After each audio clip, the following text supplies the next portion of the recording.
Venga, vamos a meternos de lleno en uno de los momentos que, de verdad, definieron la historia. A finales del siglo XVIII, Francia estaba literalmente al borde del precipicio. Hablamos de una nación rota por una desigualdad tan bestia que acabó por encender una mecha que cambiaría el mundo para siempre. Fijaos bien en este número, más del 90%. ¿Qué os sugiere? ¿Qué podría representar una cifra tan abrumadora en la Francia de aquella época? No es la popularidad del rey ni la cosecha de vino. Es algo mucho más profundo y muchísimo más injusto.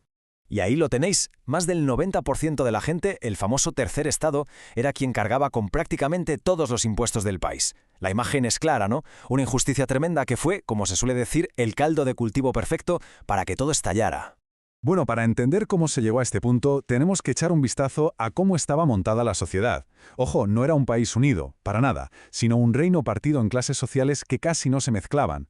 La sociedad estaba dividida en tres estamentos. Por un lado, el clero y la nobleza, que eran el primer y el segundo estamento. Apenas un pellizco de la población, pero oye, se llevaban toda la riqueza y los privilegios. Y luego estaba el tercer estamento, esa inmensa mayoría que, como vemos, era todo lo demás. Campesinos, artesanos, burgueses, todos ellos a pagar impuestos y sin ningún privilegio. Y es que este contraste lo es todo. Por un lado tenías la corte del rey Luis XVI viviendo en la opulencia más absoluta de Versalles, vamos, en una burbuja. Y por otro, la inmensa mayoría de los franceses luchando cada día contra el hambre y la pobreza. Eran dos mundos totalmente distintos dentro del mismo país. Y claro, la reina María Antonieta se convirtió en el símbolo de esa desconexión total.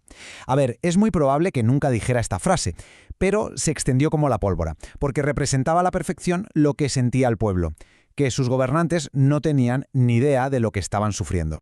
Con este panorama, pues, la olla a presión estaba a punto de estallar. Todo ese descontento que se había ido acumulando durante décadas iba a explotar, y lo hizo con una fuerza que nadie, pero nadie se esperaba. Y es que en 1789 todo se precipitó. El rey intentó hacer una reforma fiscal, pero el tercer estamento dijo hasta aquí. Se autoproclamaron la única voz legítima de la nación, la Asamblea Nacional. El pulso al poder ya estaba sobre la mesa. Y el 14 de julio, el pueblo de París asaltó la Bastilla, que era el gran símbolo del poder absoluto del rey. Fue un gesto, sí, pero el mensaje fue demoledor. El antiguo régimen se había acabado. Pero ojo, que esto no era solo una revuelta por el pan. Fue sobre todo una revolución de ideas. Conceptos como la libertad, la igualdad o la idea de que el poder reside en el pueblo, ideas que habían popularizado pensadores de la Ilustración como Rousseau o Voltaire. De repente, los revolucionarios tenían un por qué luchar. Querían construir una sociedad nueva, basada en la razón y la justicia. Sin embargo, y aquí la historia da un giro muy oscuro, lo que había empezado como un sueño de libertad y fraternidad acabó convirtiéndose en una espiral de violencia y miedo. La revolución tomó un camino verdaderamente terrible. A este periodo se le conoce, y con razón, como el reinado del terror. Con líderes radicales como Robespierre a la cabeza, el nuevo gobierno revolucionario desató una represión brutal contra cualquiera que fuera considerado un enemigo de la revolución. Y su símbolo más aterrador fue este, la guillotina.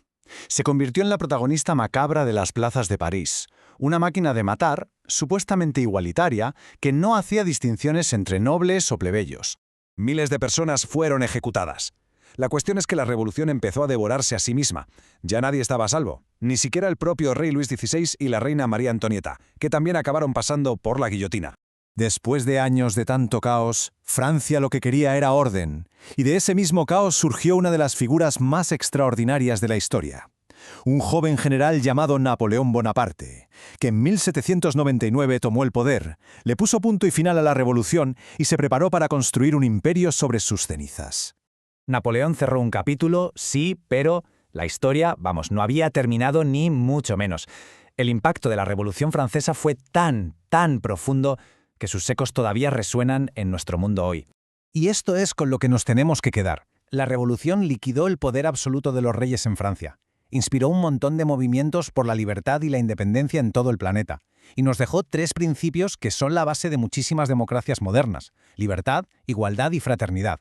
Cambió para siempre la forma en la que entendemos el poder. Lo que nos lleva a una última reflexión. La Revolución Francesa nos demostró que cuando la distancia entre los que lo tienen todo y los que no tienen nada se hace insoportable, el sistema se puede venir abajo. La pregunta que nos deja la historia es, ¿esa lección sigue vigente hoy en día?